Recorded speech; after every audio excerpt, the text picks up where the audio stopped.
Yo creo que en general la cultura del vino es una gozada, pero lo que es un suplicio es estar recorriendo los pasillos del súper y no saber qué vino elegir y terminar eligiendo el de la etiqueta más bonita. O ir a un restaurante y la verdad, ni el mesero sabe qué recomendarte, entonces, ¿cómo? Hola, yo soy Gabriel y te doy la bienvenida a un nuevo episodio de Indomable. Ladies and gentlemen, may I have your attention, please? El podcast en donde platico con especialistas para entender mejor temas que nos permitan tomar mejores decisiones. En este episodio aprenderás a identificar las principales características del vino y los factores que determinan su sabor al momento de su elaboración. Conocerás una guía básica para que al comprar puedas elegir un vino que satisfaga a tu paladar. Y para ello me acompaña Jesús Díez. Jesús es químico farmacobiólogo egresado de la UNAM con un MBA y maestría en viticultura y enología por la Universidad Politécnica de Madrid. Es profesional y catedrático, maestro en viticultura, enología y destilación. Creó el primer centro enológico especializado en la educación enogastronómica en México y es productor y colaborador en diferentes programas de televisión. Asesor y capacita a marcas como Bodegas de Santo Tomás, Cervecería Modelo, Monte Chanic, José Cuervo, entre otras. Fue socio en el restaurante Tierra de Vinos, dedicado a la sinergia y creación de platos para vinos. Ha sido considerado por 16 veces consecutivas como uno de los 25 líderes más influyentes en el mercado del vino en México por la revista Líderes Mexicanos. Disfruta este episodio. We've been cleared for departure. Thank you and enjoy your flight.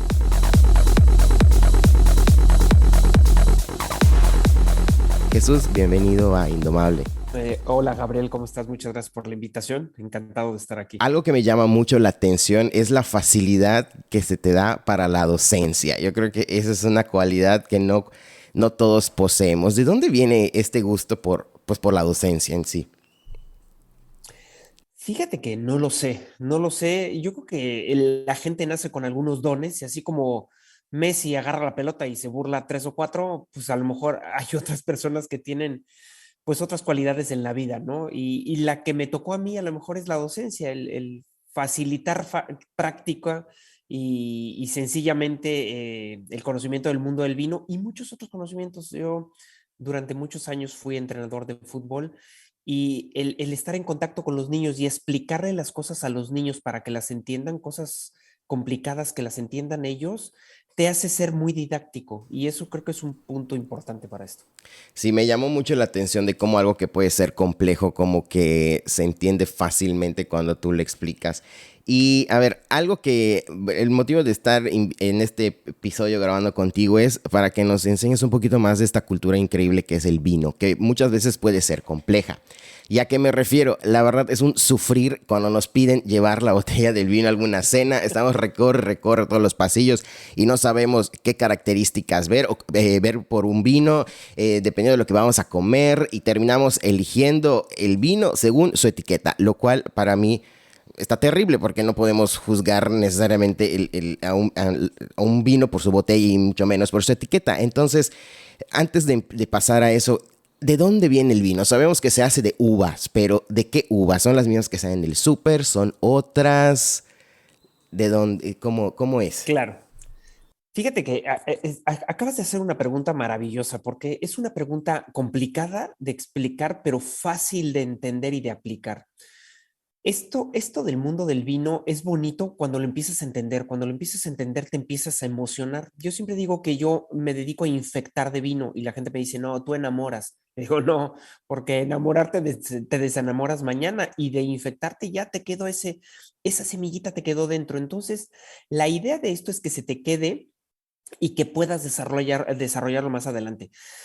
Tú para empezar a entender el mundo de los vinos, la gente empieza a entender el mundo de los vinos como el mundo de la somelería, por memoria, y a lo mejor tiene que ser por gusto. Tienes que empezar a probar, tienes que empezar a ver y a desarrollar cosas diferentes que tienen los vinos. Por ejemplo, si vamos a empezar a entender los vinos, tenemos que empezar a entender que hay zonas, que hay uvas y que hay tipo de elaboraciones. Con eso nos quedamos zonas, uvas y tipo de elaboración. Y con eso vamos a entender mucho de cuando vayamos a hacer un vino. Entonces, a la pregunta que voy a contestar en segundo término, que es, ¿qué es un vino y cómo se hace? Bueno, pues vino siempre se dice que es el jugo fermentado de una uva.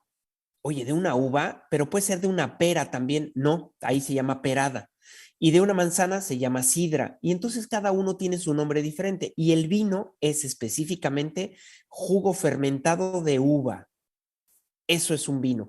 Y hay de muchos tipos de vino. Hay muchos tipos de uvas y hay muchas zonas en donde podemos tener uvas diferentes que se dan de forma diferente, que tienen gusto ligeramente diferente. Y a lo mejor es el inicio para arrancar a entender el mundo de los vinos, ¿no? Y entonces el tipo de uvas con el que se fermentan para hacer el vino no son las mismas uvas que encontramos en el súper, es otra variedad. Inmediatamente sé que sabes de vino. Sí, es completamente diferente. Ok, De las 5,000 tipos de uvas que tenemos 1,500 que se vinifican. Vinifican es que se pueden hacer vino. Pero hay otras uvas que son uvas de mesa, que son las que comemos nosotros. Y hay otras uvas que son de destilación. Oye, Jesús, ¿y las diferencias entre una de ellas y otras? Pues las uvas que nosotros nos comemos, que se llaman uvas de mesa, pues tienen que ser dulcecitas, ujú, pero no ácidas, porque no nos gusta que sean aciditas. claro. Pero sin embargo, para los vinos tienen que ser ácidas, aparte de dulces. Y para los destilados tienen que ser muy dulces, no importando si no tienen tanta acidez. Entonces, cada uva tiene una característica diferente y por eso se le da un nombre a cada uva y cada nombre de uva se utiliza para una cosa diferente. Ok, ahora, de estas uvas que se utilizan para fermentar, ¿de dónde son? O sea, ¿crecen en cada región? Por ejemplo, en México crece un tipo de uvas muy distinto al que a lo mejor crecerían en Chile o en Francia, o son el mismo tipo de uva que crece en todos lados. Fantástico. Saltaste del primer escalón al séptimo. Eso es maravilloso porque no, esos saltos son saltos cuánticos que valen mucho la pena. Tú tienes una uva y para hacer el resumen rápido, todas las uvas vienen de dos orígenes diferentes. Uno que le llamamos origen europeo y otro que le llamamos origen americano. Hace muchísimos años, cuando todos los continentes estaban juntitos, estaban todas las uvas pegaditas, pero cuando se separan los continentes, las uvas también se separan y unas se van a América y otras se quedan en Europa. Casualmente, las uvas de Europa son las uvas que sirven para hacer vino y las uvas de América no sirven para hacer vino. ¿Por qué? Porque están amargas, acerbas, no están buenas para hacer vino. Sin embargo, las europeas sí. Pero aquí hay un detalle muy curioso que en un momento de la vida las uvas europeas fueron atacadas por un insecto y ese insecto se comió casi todas las uvas europeas y entonces vinieron al rescate las uvas americanas y les dijeron a las europeas, no te preocupes compadre, mira, este bicho vive en el suelo, yo resisto al bicho en el suelo, entonces lo que vamos a hacer es poner las uvas americanas o las vides que son de América como raíz y las otras como de producción en el aire. Entonces, uniendo las americanas con las europeas, hoy tenemos todas las uvas en el mundo. Entonces, todas las uvas en el mundo tienen raíz de América y las uvas que nos dan uvas para hacer vino son europeas y cada una de ellas tiene un nombre. Una se llama Cabernet, otra se llama Merlot, la otra se llama Pinot Noir, Chardonnay, Sauvignon Blanc. Entonces, sí tienes muchísimas y las que te alcances a acordar son las que deberías de probar en los años que tienes de vivir. Entonces, tienes muchas uvas para probar muy diferentes y cada una en la zona donde se plante es diferente. Una Cabernet en Francia es casi la misma que en México. La gran diferencia es como si te llevaras a alguien de México capital a Yucatán. Al fin y al cabo termina hablando como en Yucatán. Es mexicano, pero termina hablando. Entonces tiene como el toque mexicano, pero con un acento yucateco o en Monterrey. Entonces son las mismas uvas, pero adaptadas a la zona donde te las llevas. Ok, ¿Sale? perfecto. Entonces estas semillas se puede decir que fueron modificadas, o sea, las semillas de estas uvas, como las mejores características de una región, como lo que se hace en veterinaria, ¿no? Que para los ganado, que infusionan y no sé qué tanto. Sí, lo único es que esto lo hizo la naturaleza. Ah, ok, Fue ok. natural, fue una selección natural. Y entonces la selección natural se queda en que cuando se separaron las dos vides, las americanas y las europeas eran las que mejor vino hacían en contra de las americanas, que tenían otras características, que son las que nos ayudaron a eso. Pero generalmente todas las uvas europeas son las que se distribuyen en todo el mundo, que son las que tenemos en todo el mundo y se llaman variedades o varietales. Y entonces esas uvas son las con las que se puede hacer vino. Hay otras, te voy a decir, una Cabernet Sauvignon sirve para hacer vino, pero una Red Globe sirve para uva para pasa o para comer, para mesa. Entonces, cada uva tiene característica diferente, existe en todo el mundo y se usa para un fin completamente diferente. Muy interesante. En tus videos y clases has mencionado que en México se le debe de dar, o sea, de la gran importancia que es el crear viñedo. No solo que alguien se dedique a hacer vino, sino que además que tengan y cultiven su propio viñedo. Ahora, ¿qué es lo que necesito para hacer un viñedo o dónde puede haber viñedos? Porque es común escuchar de Valle de Guadalupe, de Querétaro, pero no se habla de viñedo en Yucatán. O sea, ¿dónde podemos hacer un viñedo? No es en cualquier clima, me imagino. Es fabuloso, Gabriel. Fíjate que se ve que sabes y has estudiado para este podcast. Es maravilloso porque las preguntas son muy puntuales y muy buenas. Fíjate que cuando vas a hacer un viñedo, tú te tienes que fijar en 3 o 4 características. No solamente es tener dinero, puedes tener dinero y poner el viñedo en un lugar inadecuado, entonces por mucho dinero que tengas no va a funcionar, ¿sí? Muchos amigos y conocidos me han dicho, oye, ponemos un viñedo, no, no, ahí no se puede, no, pero yo tengo mucha lana y cambio la tierra y no, pero no puedes contra la naturaleza. Entonces, lo bonito de esto es que te tienes que fijar, primero, el tipo de suelo que tienes, segundo, el tipo de clima que vas a tener y tercero, ¿qué uva vas a plantar en esos dos? En el tipo de suelo y el tipo de clima que tienes. Entonces voy al primero, tipo de suelo. Todos los suelos son aptos para la vid. El único suelo que no funciona para la vid es el suelo que tiene más materia orgánica, o sea, el más rico en nutrientes. Mientras más rico en nutrientes, peor para la vid, porque no le gusta vivir ahí. Entonces se vuelve floja y te da poca calidad. Entonces necesitas un suelo pobre. Mientras más pobre sea el suelo, por eso los viñedos los ves en suelos completamente agrestes, en lugares áridos, porque necesita eso. Y segunda es el clima. Y el clima necesitas una cosa que le llamamos nosotros en viticultura que se llama diferencial térmico, que fácilmente lo podemos decir como diferencial de temperaturas. Tú tienes una temperatura en el día, en cualquier día, y una temperatura en la noche. Dependiendo de la diferencia que tengas entre el día y la noche, es mejor para la vid. O sea, mientras más amplia sea, te voy a dar un ejemplo, 30 grados en el día y 12 grados en la noche es una diferencia fuerte de temperaturas. Eso le ayuda a tener calidad a la viticultura. Me voy a ir a Cancún. Cancún, ¿qué tipo de suelo tiene? Mérida, toda la zona yucateca. Es un suelo calcáreo. El suelo calcáreo es el mejor suelo para la viticultura. Híjole, ya la hicimos, tenemos viñedo, pero no tenemos el clima. Entonces tienes que unir las dos cosas, el suelo y el clima. Pero el clima que tienes, 29 grados en la noche y 35 en el día. Entonces, imposible porque no tienes ese diferencial de temperaturas. La uva se adapta a eso y dependiendo el suelo que tengas y el clima que tengas, pones la uva adecuada para eso. Climas fríos, por ejemplo, le gusta la Riesling, la Pinot Noir, la Sauvignon Blanc, pero climas cálidos le gusta la Malbec, a la Merlot, a la Syrah, por ejemplo. Entonces, vas adaptando eso al clima y al suelo. Ah, ok. Sí, definitivamente en Yucatán no cumplimos con el clima porque ahorita estamos como a 30 grados y nos está yendo bien, nos está yendo bien. Es correcto. Sin embargo, tienen un suelo espectacular, ¿eh? Porque el suelo que tienen ahí calcáreo es de los mejores suelos como Champagne, como Chablis, como Jerez. Son suelos súper calcáreos como el que tienen en la zona yucateca, pero no tienen el clima. No tenemos el clima. El champán igual viene de la uva, es un tipo de vino o es otra cosa totalmente. Champán es una zona de vino que le llaman en Europa denominación de origen. La denominación de origen es un pequeño territorio en donde tú haces uva. Y si sale de ese territorio, le puedes llamar con ese nombre, champán, como coñac. Si la uva la plantas en la delimitación o en el territorio específico de coñac, le puedes llamar coñac. Si Ok. no, no. Si no, le tienes que llamar destilado de uva. Y en champán, le puedes llamar champán. Si te sales de la zona, que imagínate que es como un municipio en México, cualquier municipio, si te sales de ahí que tiene suelos y climas especiales, ya no le puedes llamar champán, le tienes que llamar vino espumoso. Ok, O en su caso, en Francia le llaman cremant. ok. Ok. Muy bien, entonces ya vimos las diferencias de los terrenos y la importancia del viñedo y todo este rollo. Ahora, el vino, hay diferentes tipos de vino. Para empezar con el Correcto. color, ¿cómo podemos clasificar los vinos?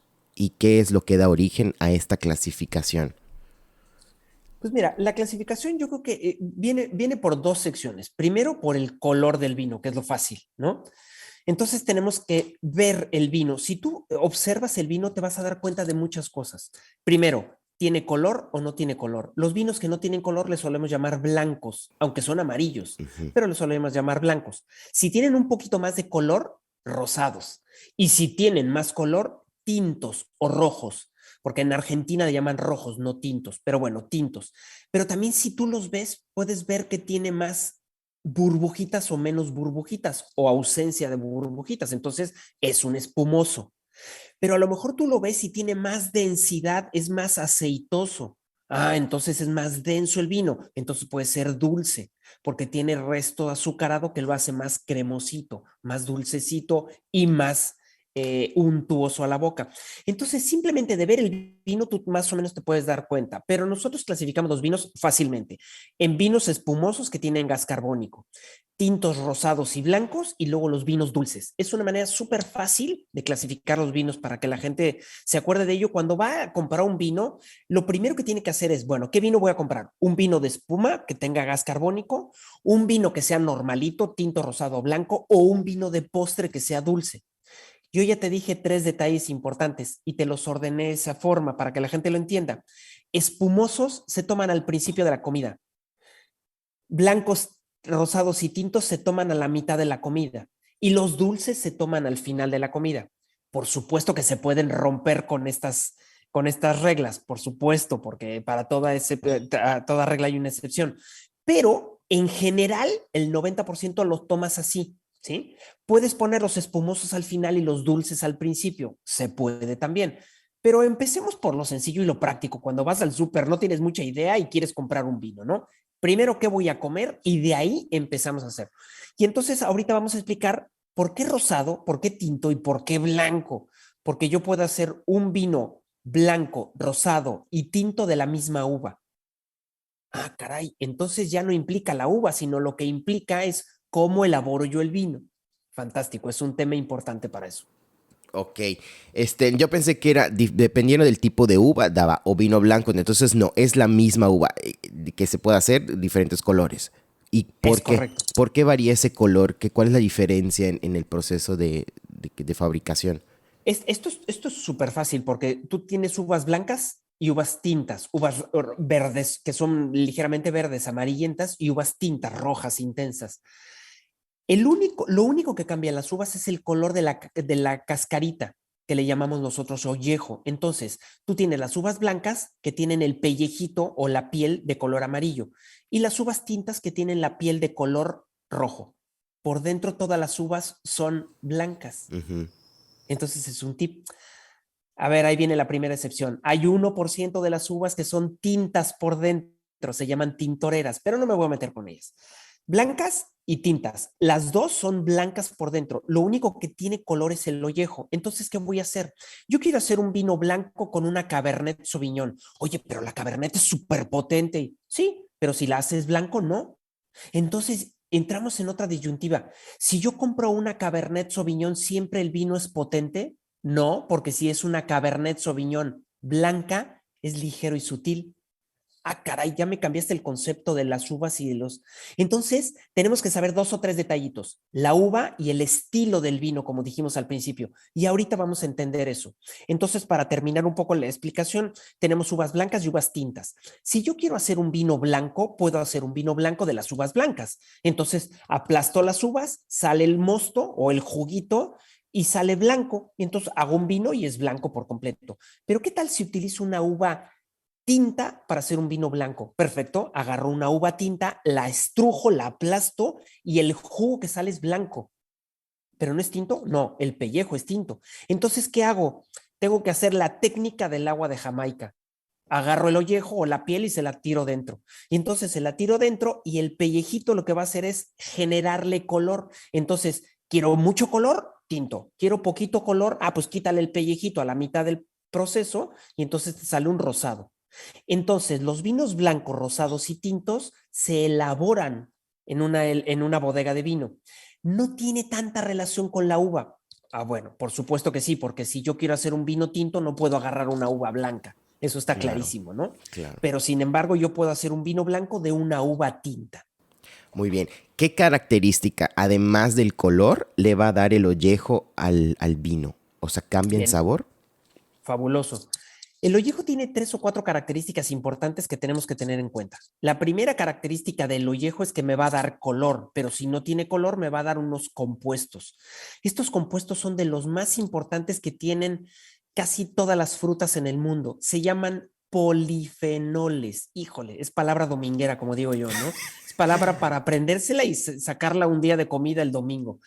Es polifenol. Ok. Fenol son los compuestitos de los que están hechos todos los vinos y todas las plantas en el mundo están hechos por fenoles. Y si son poli, quiere decir que son muchos. Entonces son muchos fenoles juntos. Eso es polifenol. Y los polifenoles son como el tanino que nos ayuda a eliminar el colesterol, como el resveratrol que nos ayuda contra el cáncer, como la quercitina que nos ayuda para que no se nos inflamen los pulmones cuando tenemos asma. Tenemos un chorro de cosas dentro de los polifenoles que nos ayudan a la salud. Por eso es importante tomar esto. ¿Qué hay dentro del pellejito de la uva? Polifenoles. Quiero que se queden con esa palabra porque es importante para la salud. Y segundo, tenemos color, que ya lo dijimos. Y el tercero que vamos a tener es el aroma. El aroma de los vinos viene mucho dentro de la uva. Entonces, la característica aromática proviene de ahí. Por eso, cuando yo hago una Cabernet Sauvignon y no le pongo el ollejo, no huele a Cabernet. Entonces puedo perderme en otras uvas. Pero sin embargo, cuando le pongo el pellejito, esta sí huele a Cabernet. Por eso la gente descubre por el olor el tipo de uva que es Tempranillo, Cabernet, Merlot, por el estilo aromático que tiene cada uno de ellos. Y el gran estilo aromático generalmente viene en el pellejito. Entonces, Perfecto. tener en cuenta que el pellejito te da color, aroma y en muchos casos algunas otras sustancias como polifenoles que son el tanino, El ¿sí? tanino. Hablaste de que el primero va el espumoso, luego el blanco, rosado, tinto y de último los dulces. Me imagino que es entrada, plato fuerte y postre. Fantástico. ¿Y Más claro, qué es lo que determina o por qué se dice los dulces van con el postre? O sea, se busca que dulce con dulce en lugar de fantástico. que contraste. Por ejemplo, a mí me gusta comer postre con mi cafecito por el contraste sabor amargo dulce. En el caso de los Claro. vinos, no. Es que vaya pareja la nota, ¿no? Más o menos. Fíjate que tenemos dos tipos, yo le llamo sinergia, no maridaje per se. Maridaje es matrimonio mariage en francés y no me gusta porque eso está desvirtuado hoy en día. Entonces mejor sinergia, siempre te compartes con alguien algo bonito, ¿no? Tú tienes una sinergia que le llamamos de complemento. De complemento es cuando tú, como tú bien lo dijiste, dulce con dulce, se complementan. Ah, qué rico, está padre, ¿no? O que tengan acidez con salinidad, o que tengan, y entonces se van compensando unas cosas con otras. Lo bonito aquí es que también hay contrastes. Hay matrimonios que se pelean todos los días, pero sin embargo se llevan bien, ¿no? Ay, se pelean, pero ahí la llevan. Eso se llama de contraste. Y esos son los que te gustan a ti. Esos contrastes que se generan en la boca. Como por ejemplo cuando te tomas un chocolate y entonces lo tomas con un vino que no es dulce, que es un vino seco, pero que tiene el carácter aromático a chocolate. Liga por el chocolate, pero choca con lo amargo. Y entonces se sabe rico a la boca y es una sensación tan agradable que la gente quiere seguir comiendo. Pasa lo mismo cuando haces un dulce con algo salado. Chocan y a veces sabe rico, a veces no sabe rico. Entonces hay sinergias que son ricas y hay sinergias que no son ricas. Las de contraste son menos que las de complemento. Cuando tienes que hacer una sinergia de complemento, simplemente fíjate en a qué huele el plato, a qué huele el vino. Es el primer elemento de sinergia. Si huelen a lo mismo, ya hiciste clic y maridan. Los blancos generalmente huelen a hierbas, a notas herbales, aceites de oliva, aguacates, a notas de albahaca. ¿Con qué va? Pues con ensaladas, con cualquier cosa que tenga nota verde. Por eso los blancos son de principio, con las ensaladas y todo lo que va al principio. Son más ácidos y van con las cosas más aciditas, como una buena vinagreta en la ensalada, ¿no? O como unos ostiones que tienen mineralidad. Los blancos tienen más mineralidad. Entonces vas ligando mineralidad con mineralidad. aroma con aroma, acidez con acidez, y entonces es cuando sabe rica la comida. Cuando me voy a cambiar a los tintos es diferente. Necesito tanino, que es potente, alcohol, que es potente. Entonces necesito carne, grasa, potente. Entonces que me haga contraste, que me haga el soporte para que cuando me tome una carne rica de grasa tenga el soporte del vino tinto. Si me lo tomo con un blanco, el blanco va a quedar ahí medio escuálido el pobrecito, porque no Sí. va a alcanzar la potencia de la carne. Entonces por eso siempre van lo potente con lo potente y lo ligero con lo ligero. Primera regla para maridar. Platos Perfecto. ligeros, vinos ligeros. Platos potentes, vinos potentes. Potente. Con eso te quitas un problema. Cuando decimos potentes, ¿a qué nos referimos? ¿Es el grado de alcohol? ¿Es qué tan dulce? Alcohol. Alcohol. Ok. Cuando más alcohol tiene un vino, más tanino suele tener y más estructura de boca suele tener. Entonces el alcohol, que es lo que tú ves en la etiqueta, porque es lo único que puedes ver en la etiqueta, no puedes ver el Ajá. tanino, no puedes ver muchas otras cosas. El alcohol te da una ligera idea por dónde puede ir el vino en potencia. Si vas arriba de los 13 grados, 13 y medio, 14, y se van cada vez los vinos más potentes. Un vino normal, 13, 12 y medio, es un vino ligero, normalito, dentro de los cánones de consumo diario. Cuando me voy a 13.5, 13.8, 14, ya es más potente, muy potente, 14 y medio, 15% de alcohol. Pero si no, 12 y medio, un vino ligerito. Vinos ligeros, 12.5 de alcohol. Vinos potentes, arriba de 13 y medio de alcohol. Entonces, con eso ya tenemos una clara mecánica para, me voy a comer una carne. ¿Tiene mucha grasa o poca grasa? La grasa te hace que tenga más estructura y más potencia el plato, que necesito buscar un vino con ligeramente más alcohol.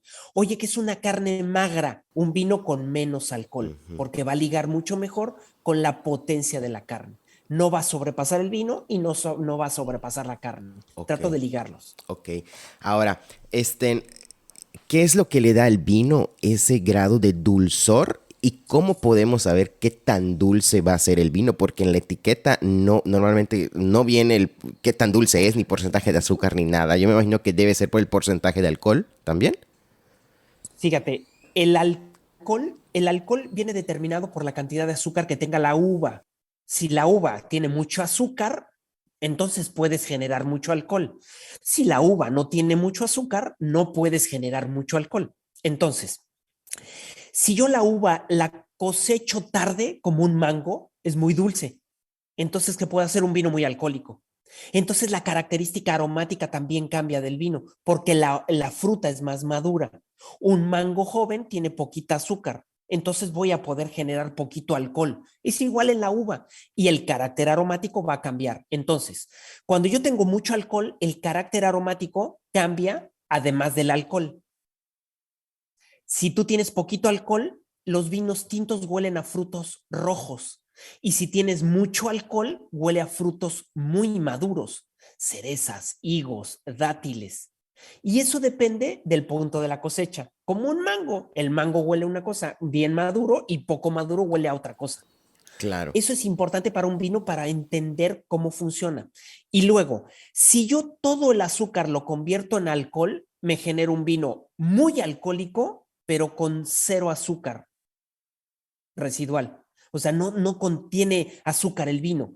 Pero yo puedo hacer una mecánica de, en cuanto se está convirtiendo el azúcar en alcohol, detener la fermentación que ya no siga convirtiendo y entonces el vino es ligeramente alcohólico, no súper alcohólico, pero ligeramente dulce también. Entonces el dulzor de un vino se lo doy yo cuando elaboro el vino y le digo, quiero más dulce o menos dulce un vino. Por ejemplo, los vinos rosados generalmente tienen un poquito de dulzor para que sea amable a la gente, porque a la gente le gusta el dulcecito, pero los tintos deben de ser secos. ¿Por qué?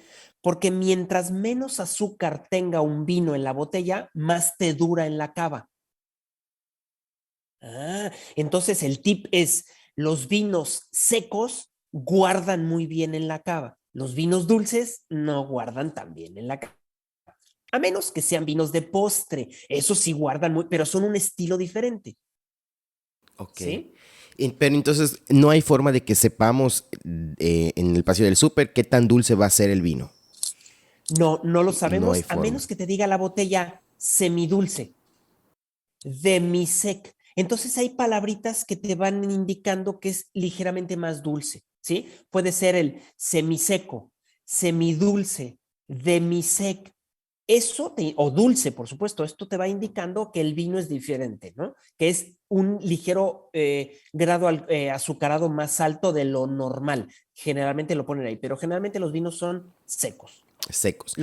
Los que llamamos vinos tranquilos, porque hay los vinos espumosos que son dulces y secos. Ok. Pero los tintos, rosados y blancos suelen ser secos todos ellos. El 98% es seco.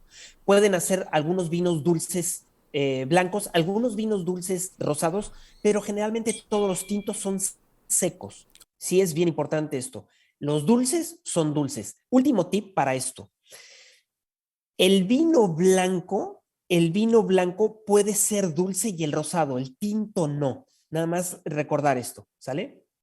El tinto debe de ser siempre seco. Debe ser seco. Ahora, seco no necesariamente es amargo.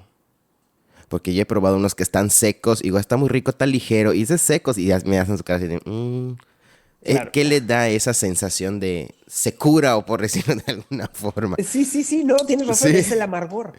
Ok. ¿Sabes lo que pasa? Que en esto quería explicarles, ya que entendimos que los vinos son secos, cuando tú pruebas un vino y lo hueles y es muy aromático, tu cerebro cree que es dulce. Es como cuando hueles una naranja. Hueles la naranja y sabes que es ácida. Y dices, oye, pero si no la has probado, un limón, de olerlo, tu reflejo en el cerebro te dice, esto es ácido. Huele a limón, es ácido. Pero si no lo has probado, porque la acidez viene en la boca. Entonces pasa lo mismo en los vinos. Todos los vinos son súper aromáticos. Las uvas, si son muy aromáticas, tú crees que son dulces, aunque el vino sea seco. Por eso la gente llega en un restaurante y le dice, oiga, traiga un vino blanco pero dulcecito, y le traen un vino seco, aromático, y la persona va a decir, oye, está riquísimo, porque el cerebro cree que es dulce cuando es seco. Tip para los vinos secos, no engordan. Se pueden usar para la dieta. Lo único que engorda del vino es el poco alcohol que tiene, que engorda menos que un tequila, porque luego los tequilas me los usan para las dietas. Y dices, no, engorda menos un vino que un tequila. O sea que abusados con eso, ¿sale? Que ya. Entonces, para que sea seco, mayormente tintos, porque son los que mayormente son secos.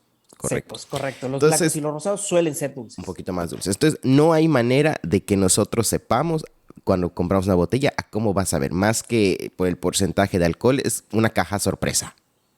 Es una caja de sorpresa. Generalmente Ok, te lo dicen en la botella, ¿eh? en la O te botella. dicen que es un vino dulce, que es de postre. Ok. Ahora, veo que se hace mucho énfasis en el tanino. Ujú. Y se habla de que el tanino o sea, va a funcionar como, como ligador de alimentos y también mientras más jóvenes son más ácidos.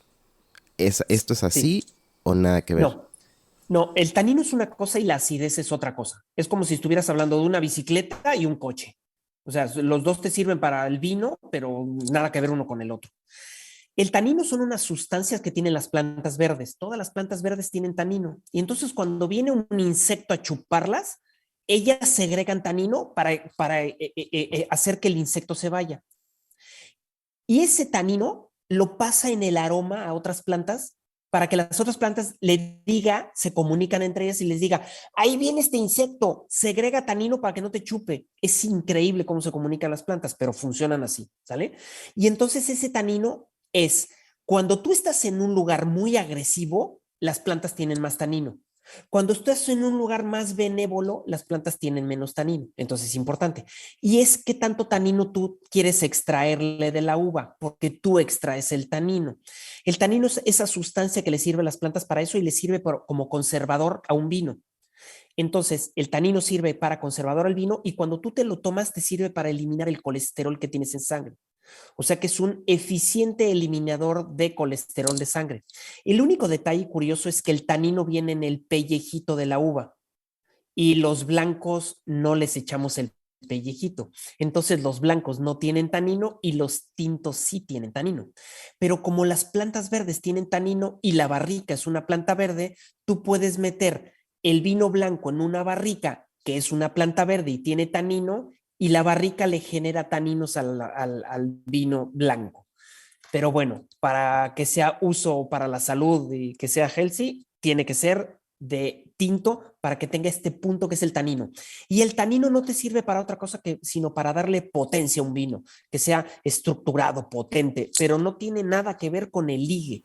El tanino no Ok. tiene nada que ver con el ligue. Solo como detalle curioso, mientras más tanino tenga un vino, más choca con el picante. Ese es un buen tip. Entonces, si tú te comes una cosa muy picante y un vino muy tanino, con mucho tanino, muy tánico, ese tanino en exceso te va a hacer que se potencialice tu picante en boca. Entonces, una cosa con picante 5, vas a creer que pica 8 porque el tanino te empujó eso. Entonces, ¿qué necesitas para una cosa picante? Un vino que no tenga tanto tanino. Entonces es un vino más ligerito. Ok, pero eso no hay forma de saberlo en la botella, qué tanto trae el No tanino. hay Eso es forma. probarlo, Es probarlo. No es hay irlo forma de probando. saberlo en la botella y no es por uva tampoco, porque la gente cree que es por uva. Nada que ver por uva, porque puedes tener más tanino en una uva tempranillo que se supone que podría tener menos que una Cabernet y no tiene nada que ver No eso. tiene nada Es que ver. que tanto le extraigo yo cuando estoy haciendo el vino. Muy bien. Ahora, mencionaste las barricas. ¿Todos los vinos se depositan en barricas o hay algunos que no?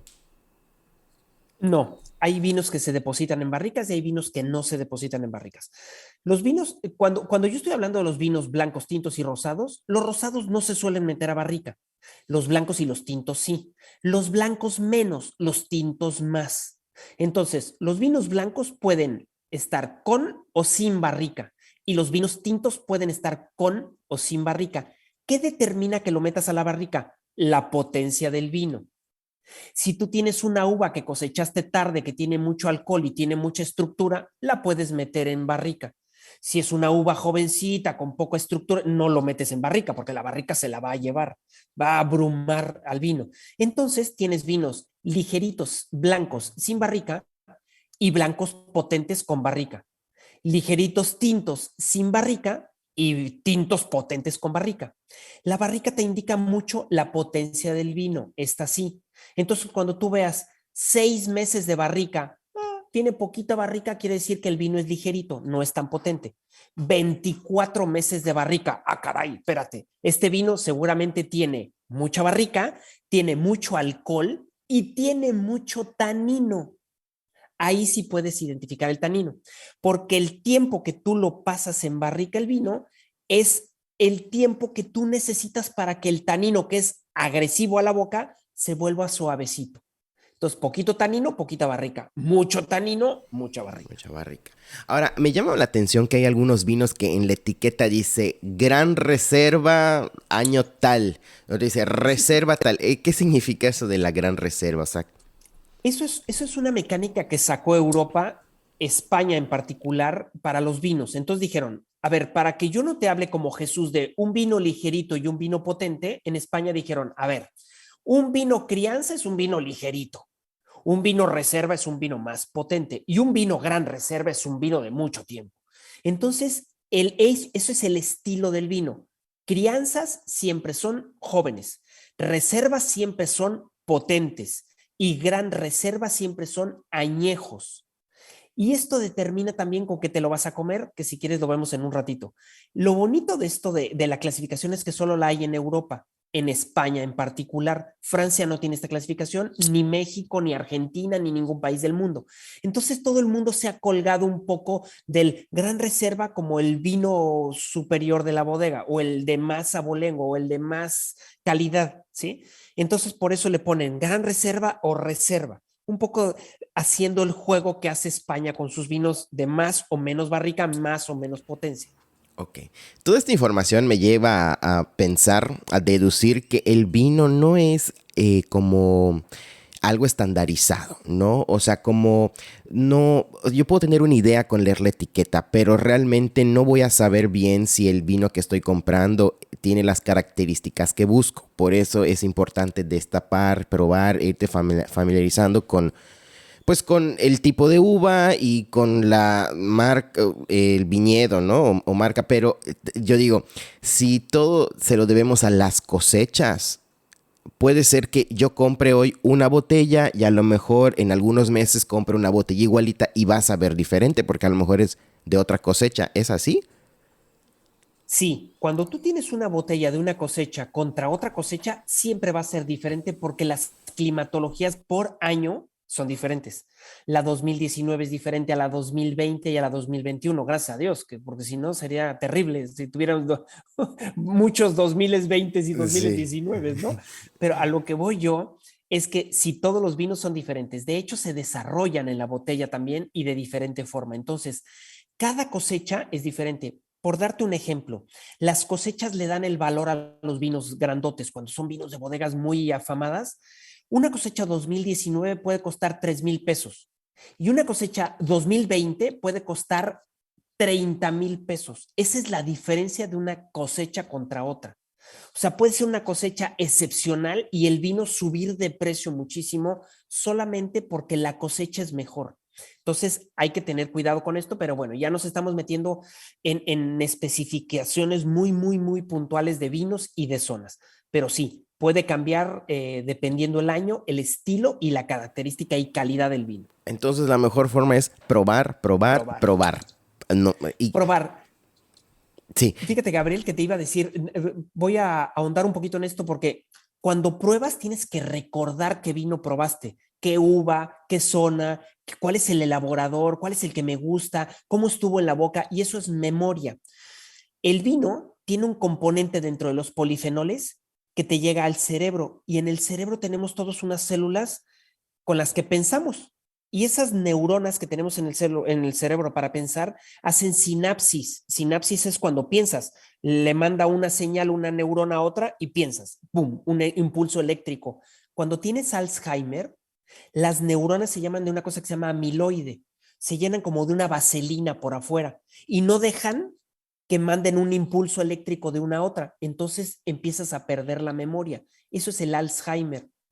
El vino tiene la característica por los polifenoles de llegar y deshacer esa gelatina que tienen arriba las células. Por eso en Europa la gente no tiene Alzheimer o no tiene tanto Alzheimer como en América, porque toman mucho vino. El vino se ha visto que te desarrolla el cerebro cuando tienes edades avanzadas. O sea, sigues pensando de la misma forma que venías pensando antes, utilizas el cerebro. Se lo digo a la gente porque en cuanto empiezas a tomar vino, empiezas a recordar más cosas y dices, ay, caray, ¿qué me está pasando? Y eso es bueno, ¿sale? A la larga, por supuesto. Tú no, que estás muy chavo, pero bueno, a la larga es muy bueno. sí. Me llama la atención también. Por ejemplo, entre los vinos blancos hay unos que están amarillitos y otros verdes. ¿Por qué hay y también incluso en los tintos hay unos que son como rojos y otros que son así como morados? Es correcto. Eso es que tanto tiempo el vino ha pasado en una barrica. Por ejemplo, si el vino lo meto en no lo meto en barrica, no lo voy a meter en barrica, el vino es verde, con brillos amarillentos, canarios, muy bonitos, pero si lo meto en la barrica oxida el vino y al oxidarlo lo vuelve amarillento intenso. No es malo, ni bueno ni malo, son diferentes vinos. Tiene una característica aromática diferente. Es como cuando tú agarras una manzana verde y la muerdes y es completamente blancuzca amarillenta, pero cuando se oxida se vuelve amarillenta intensa. El aroma cambia y el sabor cambia. Y lo pasa lo mismo en los vinos, en los blancos y en los tintos. En los tintos pasa igual. Cuando son violeta es que se han oxidado, no tienen mucha barrica. Y cuando están muy oxidados es que tienen más barrica. No es ni mejor ni peor, son cosas diferentes y te voy a dar un tip rapidísimo. Los vinos violeta son los vinos jóvenes. Los vinos jóvenes no tienen mucha barrica. Los vinos que no tienen mucha barrica sirven para los platos de carne que no tienen grasa. Pescados, pechuga de O pavo. un pescado que tenga un salseo intenso, ¿sí? Un manchamantel, un achiote, cualquier cosa de esas que iría muy bien. Pero si si la carne empieza a tener grasa, empezamos a cambiar a los vinos que están más oxidaditos, porque la grasa tiene que darse más cocción, es más de horno, y entonces te empieza a dar las notas aromáticas de piel y no de animal. Entonces necesitas un vino con más oxidación. Por eso empiezas a cambiar. Ya cuando empieces a entender un poco más de vino, que la gente empiece a entender, va a ver que dentro de los tintos hay diferencia dependiendo la carne o la cocción de la carne que te vas a tomar. Muy bien. Ya para ir cerrando, he visto que en las diferentes tiendas venden, hay algunos que vienen con tapita de corcho y hay otros que ¿Correcto? son como tapa, así como una tapita normal de metal. ¿Eso tiene algo que ver con el sabor o simplemente es cuestión de distribución? Es para los vinos. Los vinos jovencitos los puedes tapar con una taparrosca Ándale, o un screw taparrosca. cap, Ujú, ¿sí? sí, sí, sí. Ese taparrosca es para los vinos jóvenes, no necesitas un corchito. Ahora, ¿quieres envejecer el vino? Mejor un corchito, porque se desarrolla mejor el envejecimiento de los vinos con corcho. Nada que ver con calidad, porque hoy la taparrosca tiene tecnología. Esa taparrosca tú le puedes poner filtración de aire. Entonces, te deja pasar una microoxigenación igual que el corcho. Pero la idea es que la taparrosca sea para los vinos jóvenes y los corchos para los vinos de más guarda. No tiene nada que ver con calidad. Los dos tienen mucha calidad. El que sí tiene menos calidad son los tapones sintéticos. Esos que salen de colores y esos tienen un poquito de menos calidad porque son para vinos jóvenes, pero no me ayudan tan bien a guardar un vino como el taparrosca. Hay gente que dice que una vez que se abre la botella del vino, hay que terminársela. Y hay otros que dicen que no, que sí se puede guardar. ¿Tú qué piensas al respecto? ¿Qué se puede y qué no? Para conservar mejor. Claro, por supuesto. Cuando tú descorchas una botella de vino, lo primero que hace es entrar aire dentro de la botella. Aire, pero entra con bichos, con microorganismos que están en el medio ambiente. Y esos microorganismos se comen el alcohol y lo transforman en vinagre. Si Ajá. tú, Ya, ya. exacto, si tú quieres conservar la botella, lo que tienes que hacer es descorcho la botella, sirvo mis copas de vino, la tapo con el mismo corcho si quieres, das el giro al corcho, o sea, no la tapas como salió el corcho, sino al revés, metes en la botella y la metes al refri para que los bichos que hayan caído dentro se duerman, porque con eso los enfrías y no se pueden mover los condenados, entonces no te pueden transformar el alcohol en vinagre. Entonces tardan más en transformarte esto. A la larga te lo van a terminar transformando, más lentamente, pero lo van a hacer. Entonces tú, cuando te tomas una botella de vino, te puede durar 3 o 4 días, siempre y cuando la guardes en el refri, cuando le bajas la temperatura y los bichos se duermen y no hacen esta transformación de alcohol en vinagre. Se duerme. Ok. Y con eso que mencionaste de que le entra el aire, igual el aire puede despertar ciertos olores, ¿no? Bien. Claro, Ok. Y por eso a veces hay que porque decantar en el. porque Ok. el aire oxida. El aire es es una molécula que oxida las cosas. Entonces, cuando entra en el vino, le pasa lo igual que en la manzana que hablábamos, ¿no? Entra y oxida el vino. Entonces tienes el cambio por los microorganismos y el cambio por la oxidación. Cuando tú utilizas una bombita, lo que haces es sacarle el aire, pero los bichos siguen dentro. Entonces, pues sigue la transformación del bicho, le sacas un poquito de aire. Puedes meterle un poquito de nitrógeno. Hay bombitas que le metes nitrógeno y el nitrógeno forma una capita para que el oxígeno no toque el vino, entonces no se oxida, pero el bicho está dentro. Pero ahora hay unas cosas que se llama un coraván o un coravín. El coraván es una aguja que le metes en la botella sin descorchar la botella, metes la aguja por el corcho, generas una presión dentro y hace que salga un poquito de vino sin entrar aire. Y lo que se queda dentro, sacando el vino, es nitrógeno. Entonces tú puedes sacar varias copas de vino sin descorchar la botella y sin que le entre oxígeno al vino. Muy bien.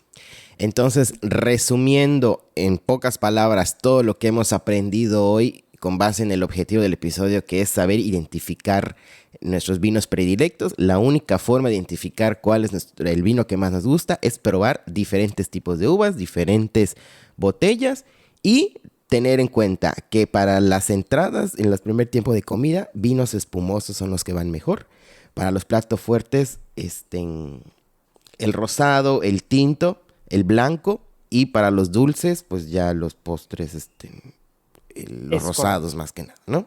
Es correcto. Si quieres, hacemos un resumen rápido de los vinos y cómo los pueden escoger en el Ándale, súper. en el súper. Yo voy a ir al súper y lo primero que tengo que ver es qué voy a comer. Y dependiendo de lo que voy a comer, voy a escoger el vino. Lo vamos a hacer genérico sin uvas, porque acuérdate que las uvas te influyen, pero no No tanto. tanto. Te influye más cómo se elabora el vino. Entonces, si tú llegas al súper y dices, bueno, ¿qué me voy a comer? Oye, tengo un cevichito, ¿sí? Tengo un aguachile, tengo una tostada. Todas son cosas sencillas, ligeras, prácticas, aciditas. Busquen un vino blanco acidito. Si empiezan a tener la carne un poco más intensa, que ya sea cangrejo, que ya sea un mejillón, ya es más sopor, entonces me cambian los rosaditos que son más intensos.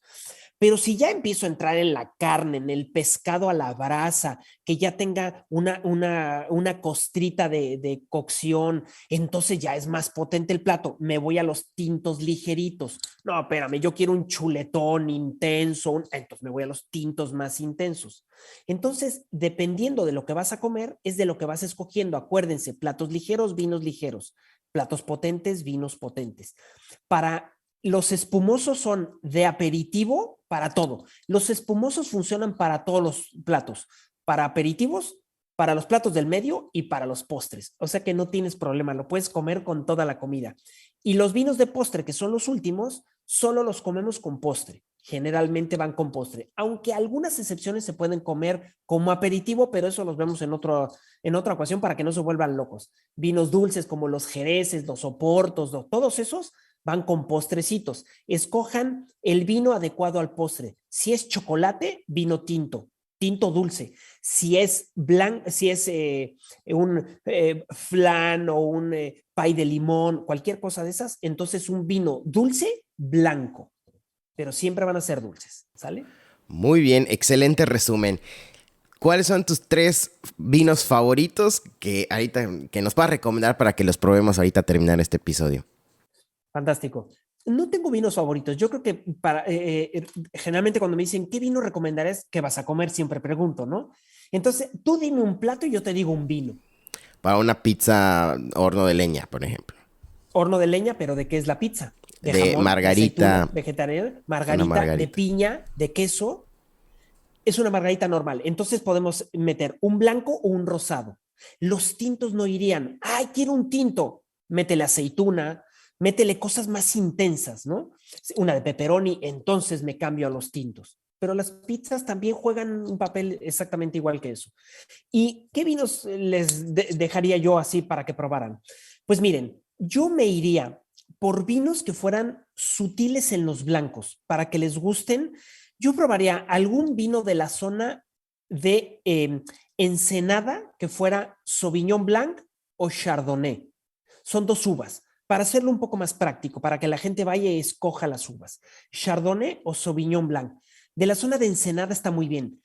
En blancos, por ejemplo. Vamos ahora a escoger un tinto que sea de otra zona. Si yo me fuera un tinto, me voy a ir a Coahuila, que en Coahuila tenemos muy buenos vinos también. Y en Coahuila tenemos un vino a lo mejor de una cepa que se llama Malbec. El Malbec de una bodega que se llama Casa Madero. Ese es, sin lugar a duda, un vino ligero, sutil, amable y súper bien equilibrado, que para la gente que empieza a tomar vino le va a gustar mucho. Está el 3V, está el B. Y si no, vayan a Santo Tomás. Santo Tomás es una muy buena bodega en Ensenada que también hace buenos vinos. Monte Chanic hace grandes vinos. Hay muchas bodegas que hacen grandes vinos como Cheto también. Entonces lo que tienen que escoger es un vino de cada uno y van viendo qué uva les gusta, qué bodega les gusta, qué elaborador, qué zona. Igual que cuando vayan a España, Italia y a las diferentes zonas del mundo, ¿no? Pero bueno, como estamos en México, hoy tocó México. México. Muy bien. Para los que nos están escuchando, Jesús da clases y cursos de vinos, aceites de oliva, mezcal y muchos productos más. ¿Dónde te podemos contactar y dónde podemos ver toda esta información, Jesús?